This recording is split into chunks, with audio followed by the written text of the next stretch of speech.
Hello and welcome back to the Would You Give Me a Stagehand podcast.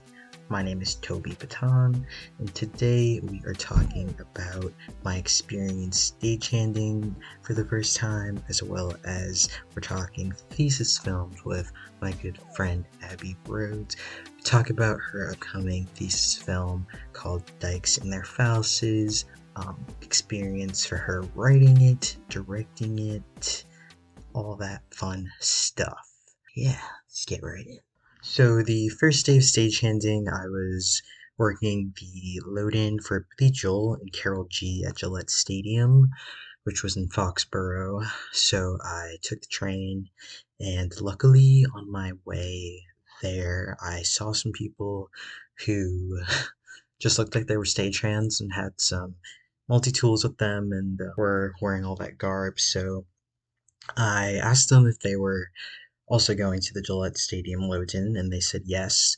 And so I walked with them. They're very nice. I don't remember their names, but they basically gave me like a really quick rundown and were like, this is where we go to do X, Y, and Z.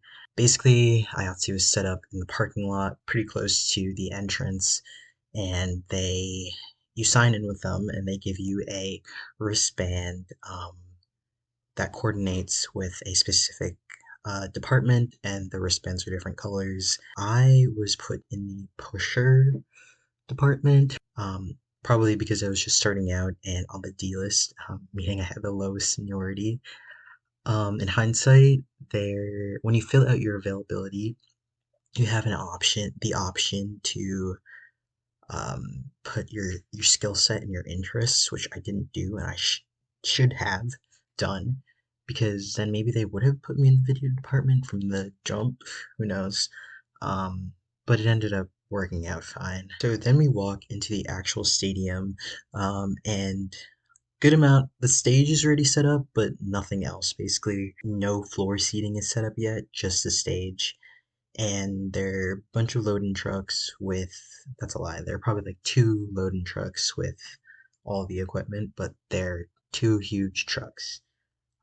Yeah, Gillette Stadium's a football field, and the trucks took up a good portion of the football field, so they were huge. And because I was at first put in the pushing department, my job, along with about 15-20 other people, was to just push all of the equipment to their respective places. So I was doing that for maybe like 15 minutes, and then one of the head IATSE guys for the video department was like, come with me, you're gonna be in the video department now.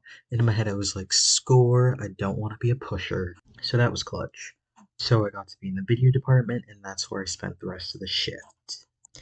Being in the video department pretty much consisted of setting up the huge LED screen that would be behind the artists as they performed. A good amount of concert venues have this. I feel like I've mostly gone to concerts at smaller venues, so they usually don't have any sort of video projections, although the last few concerts I went to have. I can think of like the Gannis Arena. They would have video projection like that. MGM would have a video projection like that. Leader Bank also does, which is cool. But yeah, Gillette had a huge video screen that would go behind the artists, projecting whatever they wanted, whether it be like the artist's logo or like the actual live feed from the concerts, that would be projected on the video screen.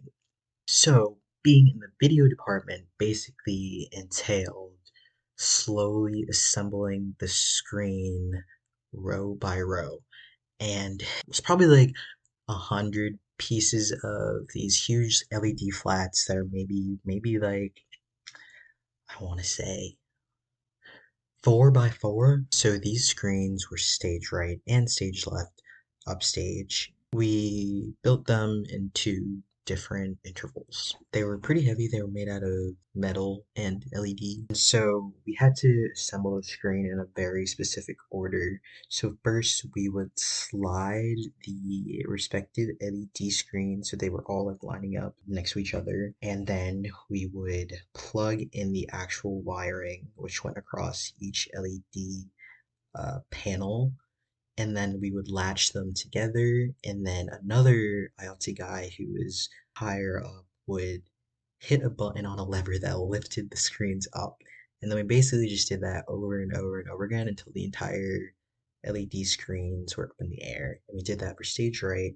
and stage left. It was kind of scary knowing that if you forgot to plug something in, or if you didn't latch it correctly, it could come plummeting down towards you, or it just wouldn't light up during the performance, which I kind of like flashed forward to that in my head, and it was like, they're really giving me too much power. And so after we finished setting up the screens, we did the stage right one first and then the stage left one second. In between that, we had lunch and we came back to finish the stage left screen, and then I basically got to go home. I was looking panicking earlier in the morning, and of course forgot my lunch at home, so I like quickly stopped somewhere and like got a bagel. And they also had breakfast and coffee, so it was like, okay, that'd be fine. I had to work a double that day and like go to a different job right after, so I was like, oh, will I have enough food? But it ended up being fine because they provided food, which usually they do provide some sort of food. I think just because this was like a bigger scale load in, they provided a lot of food. Whereas the second load in I did that was smaller scale, there was breakfast and snacks and stuff like that. Yeah, that was the load in. It was, I believe, I don't know, it could have been a couple days of load in and a couple days of load out. Um, and yeah, that was for Billy Joel and Karol G. I think they were not performing together. It was like one night of Billy Joel or something, and another night Karol G. And then I did the load in for Boygenius, which was inarguably way more exciting than the first load in I did, strictly because I really liked the band and I thought it would be cool. And it was cool. And then I got to see the show the same night, which is even cooler. So I'm going to talk about that. I arrived to the load in a little bit late because I honestly didn't think I was going to get the call. I initially got a call for a different load in, which wasn't an artist, it was just an event. And they called me and I said, oh, I also submitted my availability for the Boygenius load in. Do you have any room for that? And they said, sure. And so I was able to work that one. So I got to the Boygenius load in, and again, I was a pusher, which I kind of expected would happen. And basically, I was pushing the whole time. There was one load-in truck and one guy who was a part of the Boygenius tour team who was kind of directing everything. So what we were doing was kind of just like loading out all of their equipment and then putting them onto the lift that would then be lifted onto the stage. So we did that for a few hours and then we had like a break in between. Typically, I'm gathering that what happens is that people kind of come in at different times. So say if a load in starts at 10, some people will get there right at 10, some people may get there between 10 and 10:30. So they kind of separate that, and at least that's what they did with the ones I went to. That kind of dictates when your break is. I want to say at this point it was like 1 or something, and the earlier group had already taken their break and they had been dismissed basically.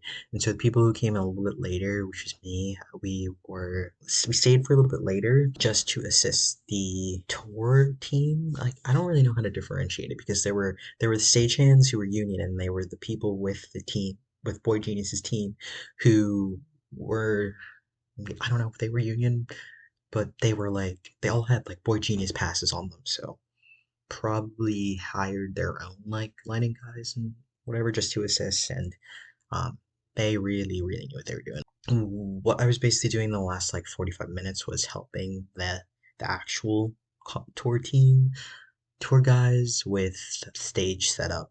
So they had us set up some like the actual instruments, which was pretty cool. I helped set up some of the backup keyboards and did help set up the lead singer's microphones, which is super dope.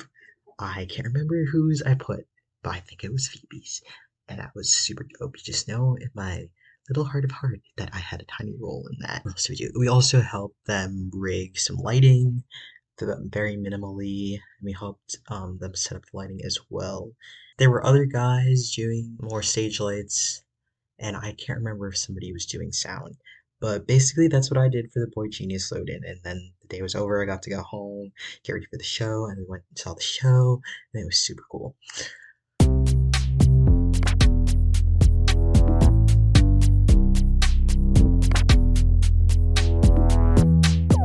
Hello, my name is Abby Rhodes.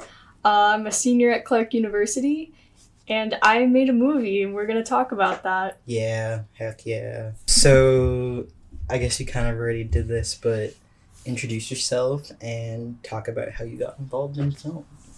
Yeah, so I already introduced myself, but I actually did not intend on being a film major. I came to Clark as a poli-sci major, and I took a screen studies course just as an elective for fun because I've always liked movies. You know, I was one of those kids that made the videos on iMovie. And so I just took it, and I ended up kind of falling in love with making films and everything about films. So yeah, cool. Here I am now. Can you talk a little bit about the film and like you directed and produced it? So Yep. So I directed, produced, wrote. Now I'm currently editing it. It was for the Sarah Bickman Scholarship. I knew that I wanted to do something, but the problem with making movies is that you never have money. So I applied for a grant, and I ended up getting over $3,000 for it, which was pretty awesome. That's a lot of money. That's a lot of money. And I bought lots of equipment to produce the film, and yeah, that's really cool. So the film is about a lesbian, and it's lesbians.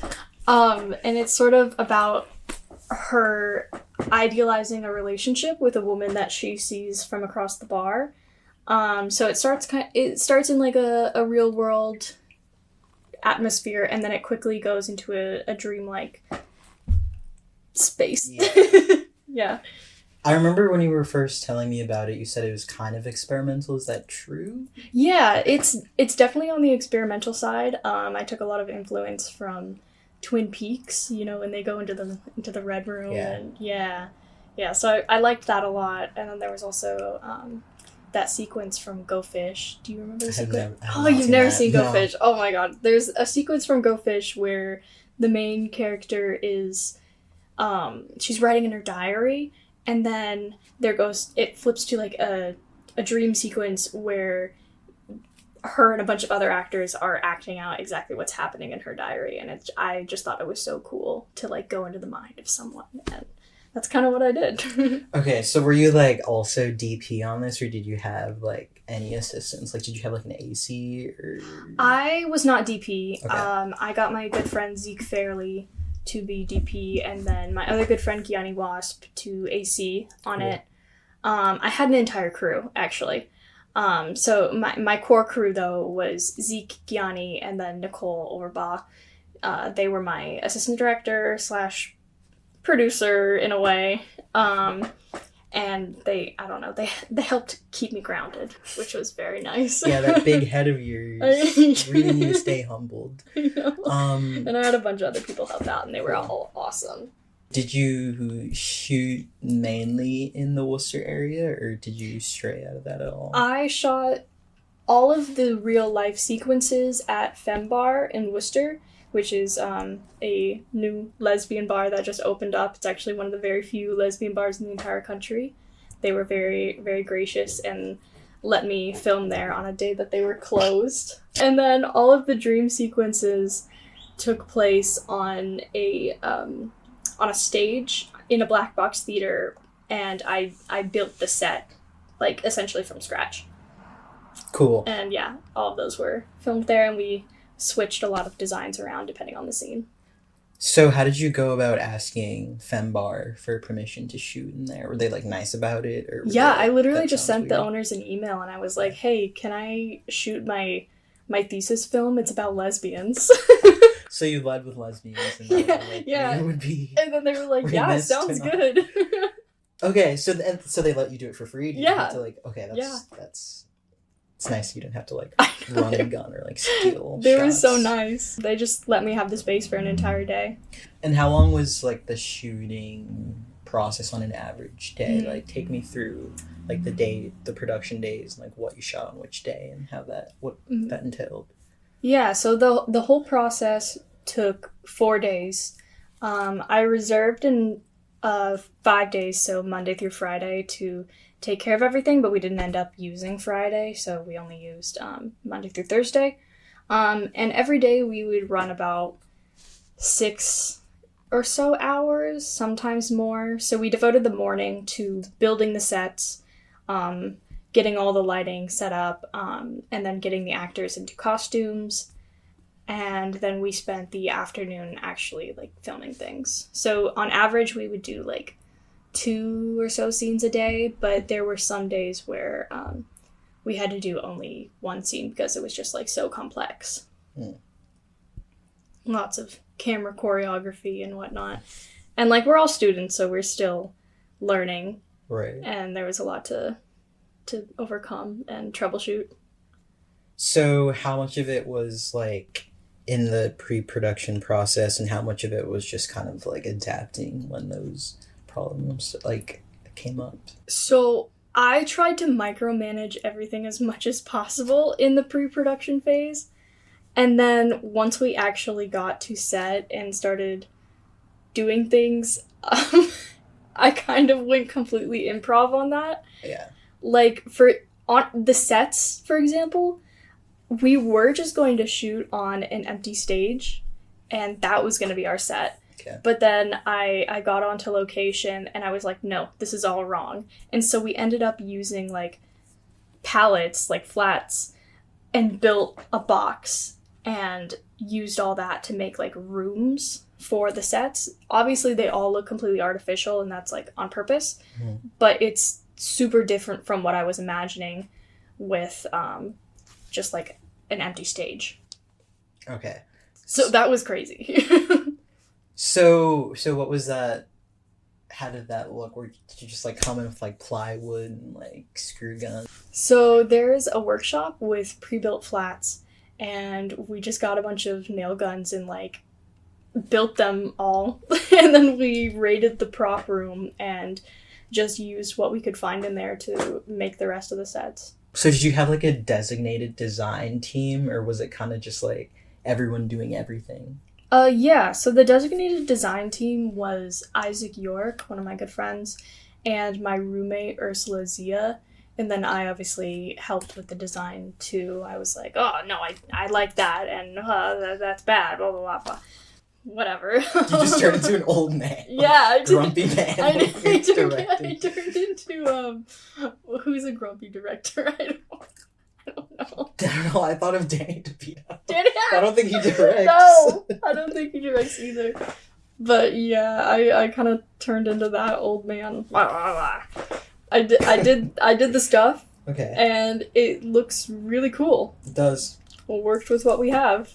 I can vouch for that.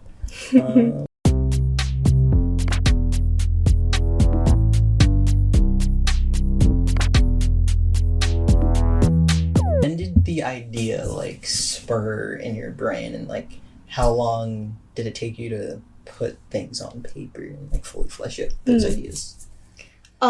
So the title of the film is actually Dykes and Their Phalluses.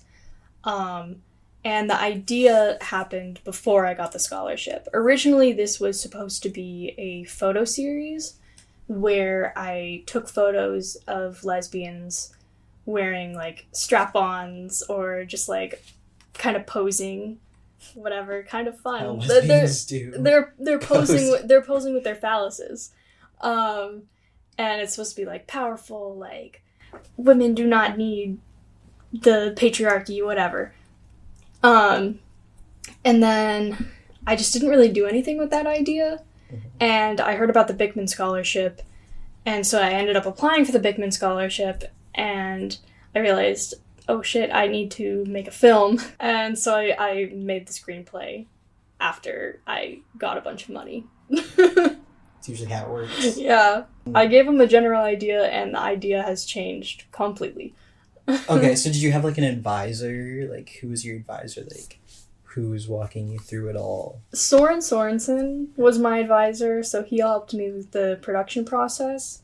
And then my academic advisor, Rock Sommer, helped me with a lot of the creative stuff. Okay. So, you've obviously, like, produced stuff before. How is it different doing your own project as opposed to someone else's? Like, obviously there's a lot of, well, there are a little bit more stakes because it's, like, your own thing. And, I mean, there's still stakes when it's somebody else's thing because you don't want to, like, screw up their thing. But how did that feel? And have you ever done it before? Made your own, like, fully fleshed out short?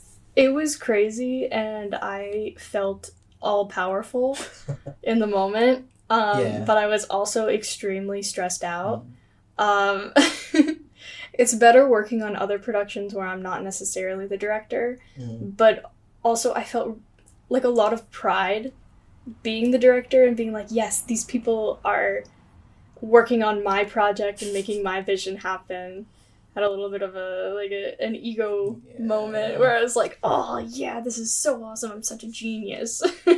Like a mad scientist. Yes, and then there were times where I was like, oh my god, I hate this, we need to stop. We need to, this film is never going to see the light of day. Like, say more about that, like, when did you feel like that on set, like, specific instances? Just when things weren't working out. Like, if we couldn't get a shot right. Like, initially, in one part of the film, it was supposed to be shot on a dolly, but we didn't have access to a dolly. So it was supposed to be, like, a dolly forward shot, moving through a crowd. But that was, like, too complex to do on just, like, on rolling wheels. And so we used a table, and we had, we had the DP sitting on the table, holding the camera, while people were pushing the rolling table. That sounds kind of fun. But it was bad because the stabilization was just awful, and it was so apparent. I couldn't even fix it in post. So did you just scrap the shot? So we scrapped the table. We ended up using a push cart, like, to put equipment and stuff on. Okay. And we strapped the DP to the push cart instead. And then we just kind of, like, rolled with the not perfectly straight, not perfectly smooth feeling. Yeah. Because we were like, you know what, we're not going to get this right. We even tried a slider at one point, but then the slider was bad because you could see the edge of it, and because it wasn't, like, perfectly level. And it was a lot of trial and error. Would you say it was worth it, though, to get the shot? Or? Yeah, the shot was nice. It's not my favorite shot in the entire film, and I thought it was going to be my favorite shot. So that's a little bit disappointing, but that's okay. Things happen. Yeah, I mean, there's so many, like, variables, I think, when you're, like, shooting something. And you can do your best to, like, plan for it, but you kind of just, you're, like, learning as you go. And it does help to have experience, like, work on other people's, like, projects, but the problems that are going to arise are, like, unique to your own project, so you can't really, like, account for that unless it's happening. Kitty. Oh, we're joined here by Ginger. Special guest. What were some of your inspirations in making the film? I think I already mentioned it before, but David Lynch, and the film Go Fish. I forget who it's directed by, actually. I don't know. But she was a lesbian filmmaker. Barbara Hammer. A lot of her shorts are pretty cool. And then there's another director that I can't think of the name of now. Did you have, like, when you were storyboarding, or if you were storyboarding, like, images that you used as inspo from other films and stuff? Yeah, I used a lot of set design inspo from But I'm a Cheerleader. Yeah, cool. Because you know how it's like, it's got that cartoony Yes, it's very look. bubbly. Yeah.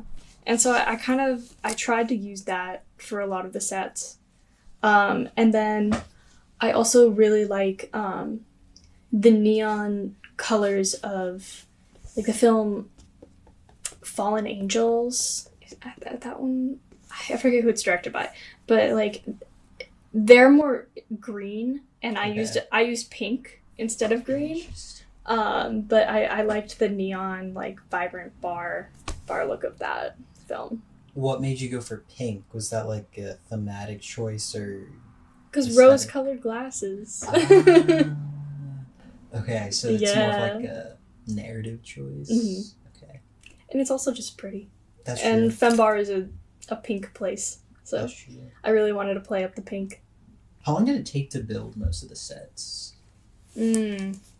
About an hour or so. Fast. Yeah, so it was pretty fast. The initial building of the flats and stuff took like 2 hours. Okay. But then we just ended up using the flats every single time, and we just put in different props to make it look like a completely new scene.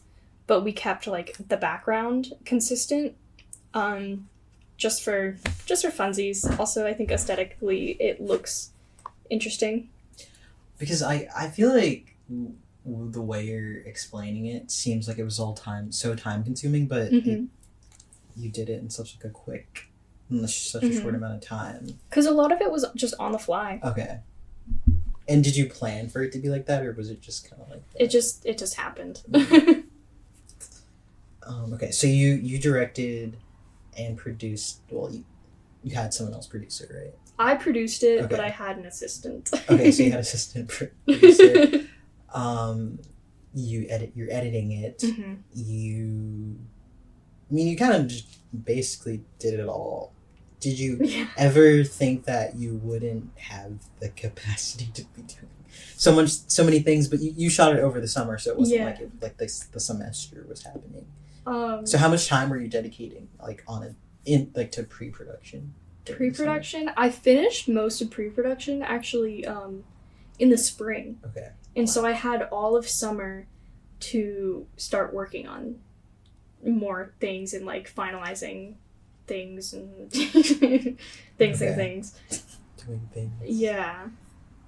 I just did a lot of like crazy micromanaging. Like I would wake up in a cold sweat and be like, yeah, this is what I need, and like write it down on on Excel and like keep track of everything. Yeah, so I was like really organized going into it. But then once the thing actually came, I was like, oh, screw all this, we're doing improv. Did you improvise at all, like in any of the dialogue, or was there was no dialogue? Oh, okay. Yeah, so it starts out with a monologue and a poem, Wild Geese by Mary Oliver. So it starts out with that, and that's the only dialogue. And we hear that as sort of like an internal monologue from our main character, Eve. And then the rest is just music. And so I'm having someone score the film, working on that with him. And then that'll be it. What kind of music are you looking for that? Like what vibe? So Tim, our music guy, he specializes in house music. So we're gonna do something kind of similar to house music, but I want it almost to be a little bit more like ambient noise music instead. Okay. Because noise music can be very like jazzy in a way. It's improv essentially of just like random tones, and then you put them together and they sound good. They make your brain feel good. And that's just kind of what I'm going for. Like the sound is background. It's more like I want people to focus on the imagery. But I also didn't want dialogue. Right. So it's like a glorified silent film.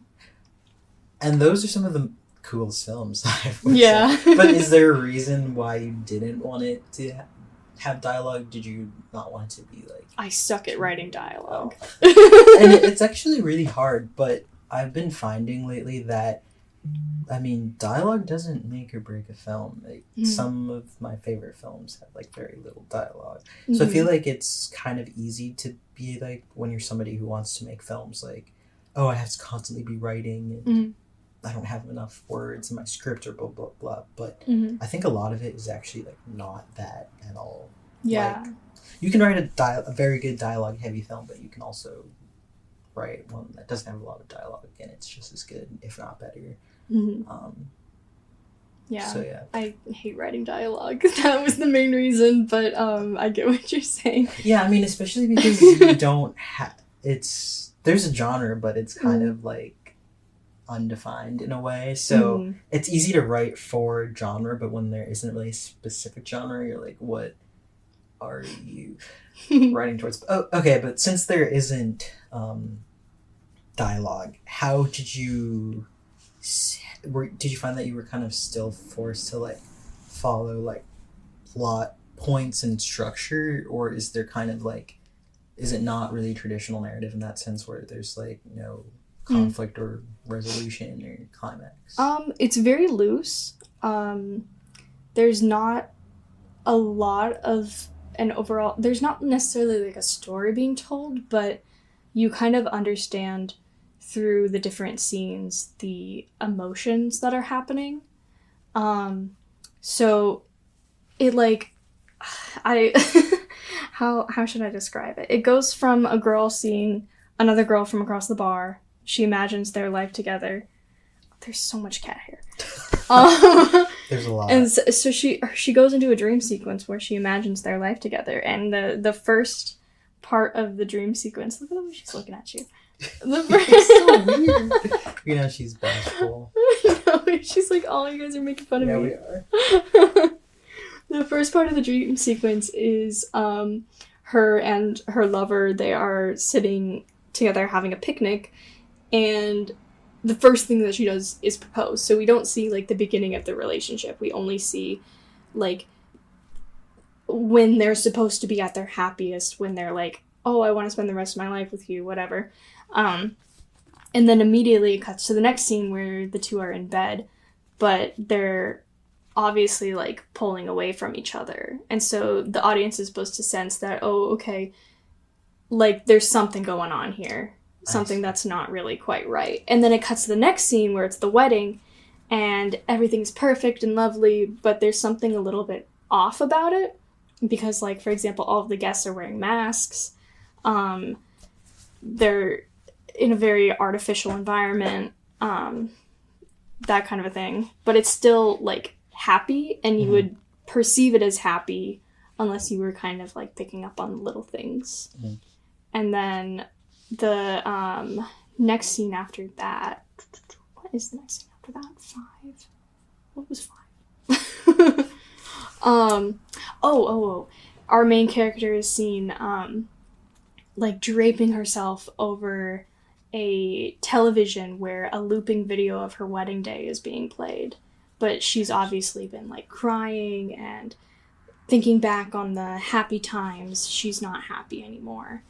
And then her lover gets a scene where at one point she's, like, arranging a vase of flowers, and then there's, like, jump cuts of her smashing the flowers.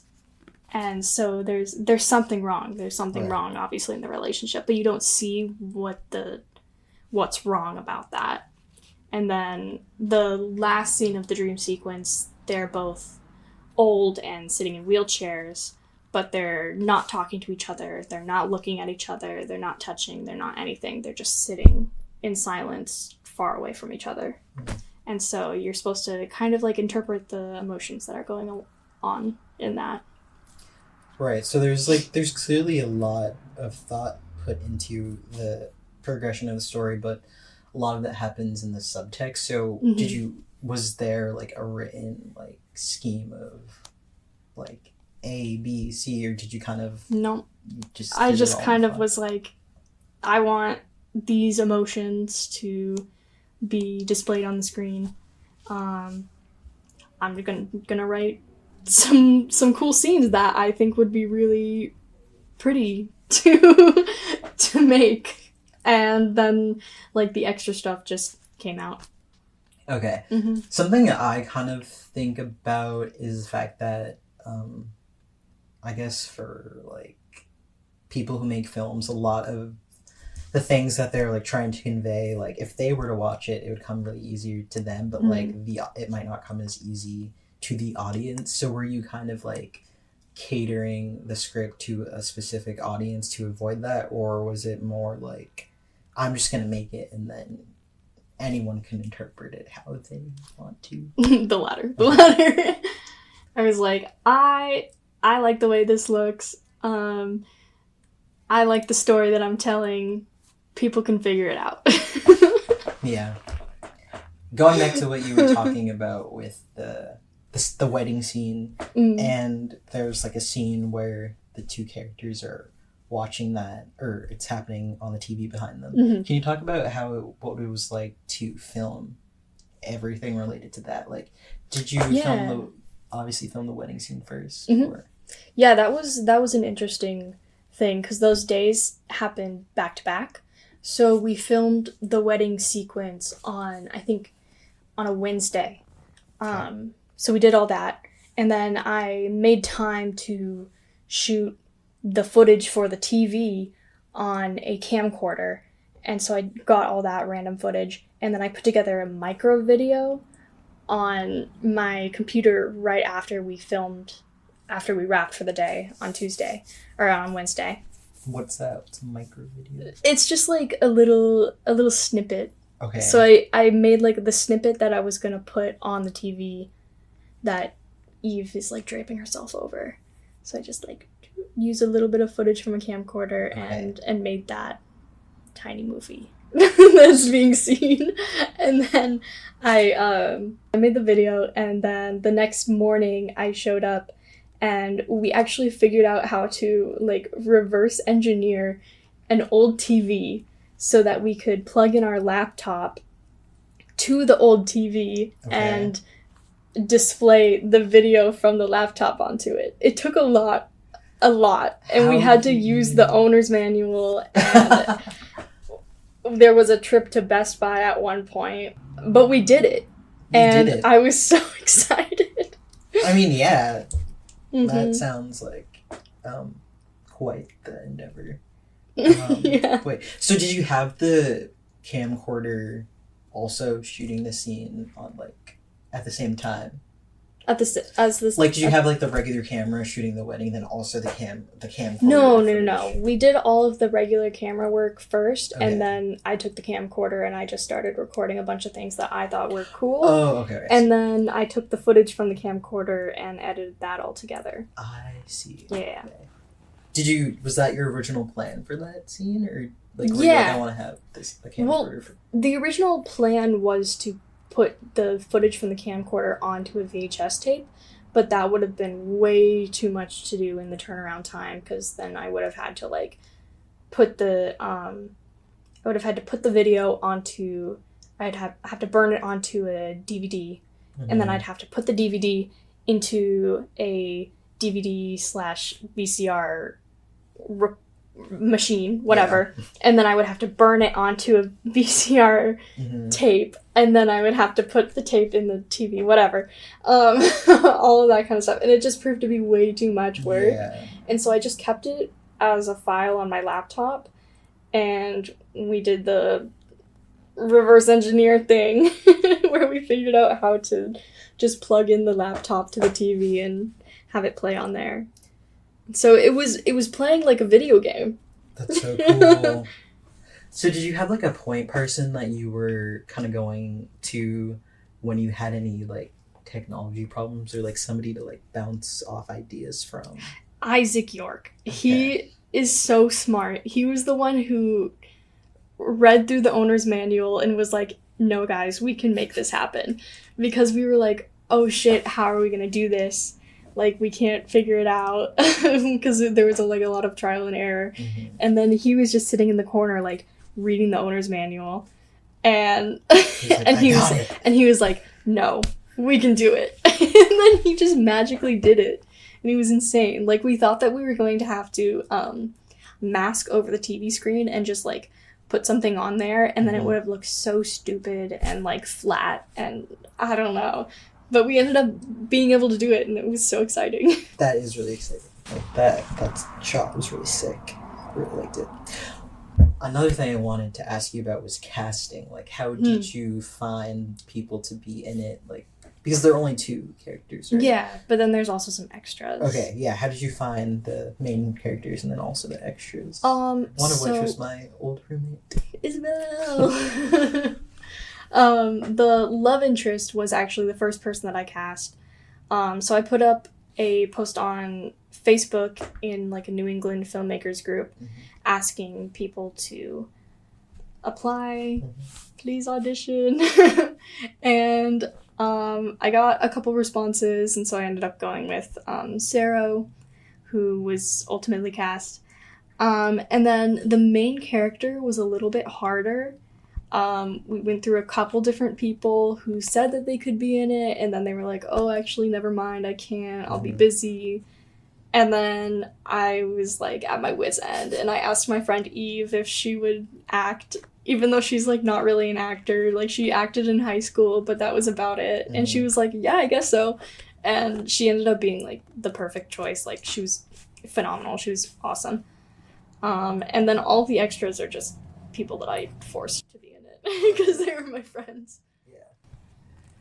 So were there ever times where you doubted your talent? I mean, because they're important. They're an important part of, like, the story you want to tell and, like, how you want to get that message across.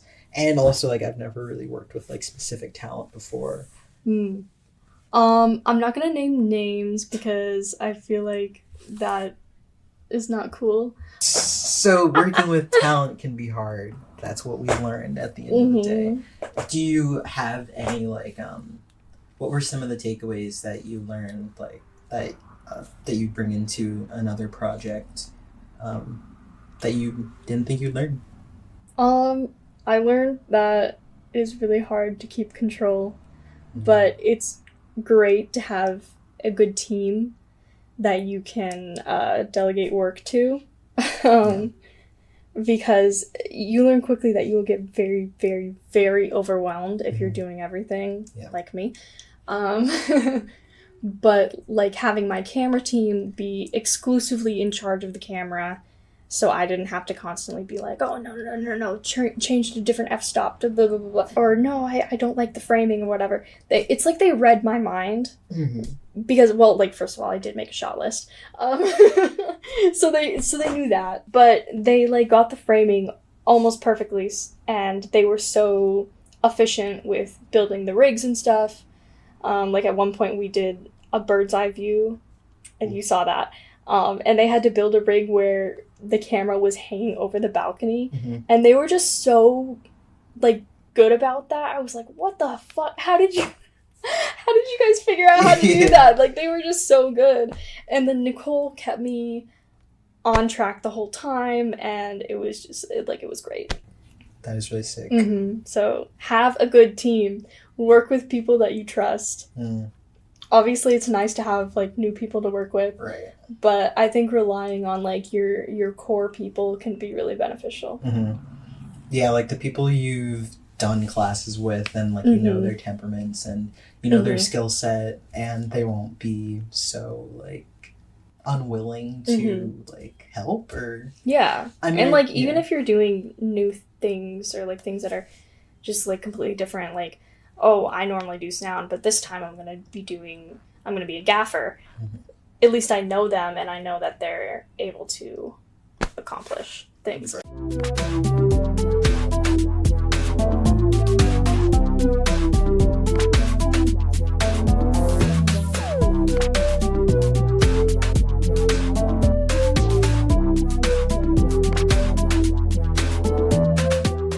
What is your plan of action once you finish the short? Are you gonna submit it to festivals? Yeah.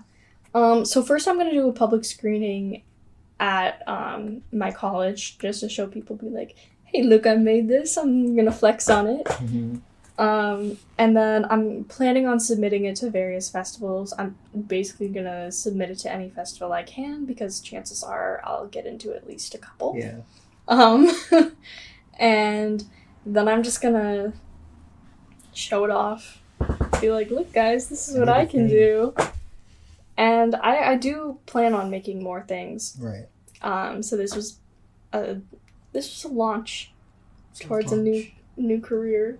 Soft launch. I mean, I guess it hard launch. Hard launch. Please give us jobs. But Mm-hmm. I guess you came to college to study that. So what were you thinking your career path would be once you finished with college? And is it different or is it the same? Like, what do you want to do post grad? I guess I didn't really know how the film industry worked, and so I just like kind of assumed, oh, I'm gonna graduate when I first got into the program. Mm-hmm. Oh, I'm gonna graduate and I'm gonna go work in Hollywood as just someone on set, whatever, I don't know.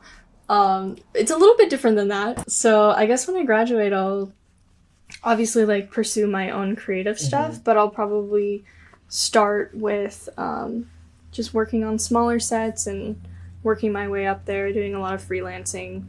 Obviously, I have my job on the side, Trader Joe's. Woo. We used to both work there. Yeah. But I quit. First goal is to move to a city though, because that's where the work is. Yeah. Worcester is a city, but it's not. It's not very. It's not focused. very. No. So yeah, I mean, I'd say like for me, I want to make my own short by the end of 2024. But for me, I kind of want it to be more of like a narrative thing, kind of like well, I mean, obviously you have like 3-act structure and but I don't know, so much goes into making anything, like from like even before you're rolling, like there's so much thought that goes into it. Like you need to usually write a script, and then after you have a script you have to make a shot list, and then also you need proof of concept and like all that stuff and that's not even like close to producing, where you like gather the crew, you figure out finances, feeding everyone. Oh my god. Yeah, so that like a lot goes into that. So were you prepared for the process to be like kind of overwhelming, or was it easier than you thought, or was it what you thought it was going to be? I was prepared for it to be extremely overwhelming, but I think because I did so much prep work months ahead of time, it ended up being really smooth. Okay. Like obviously there was the improv, but that's because we had the space to be able to improvise, just because I did so much prep work. Like it was insane. I mean, it's better like safe than sorry, like better. Yes, exactly. My advisor, he was telling me to stop prepping so much because it would just disappoint me. Yeah. And I was like, no, I'm gonna keep prepping. I mean, he does have kind of a point. There's so much you only like there's only so much you can do before you actually start shooting. Yeah. But I'm glad that I over-prepared.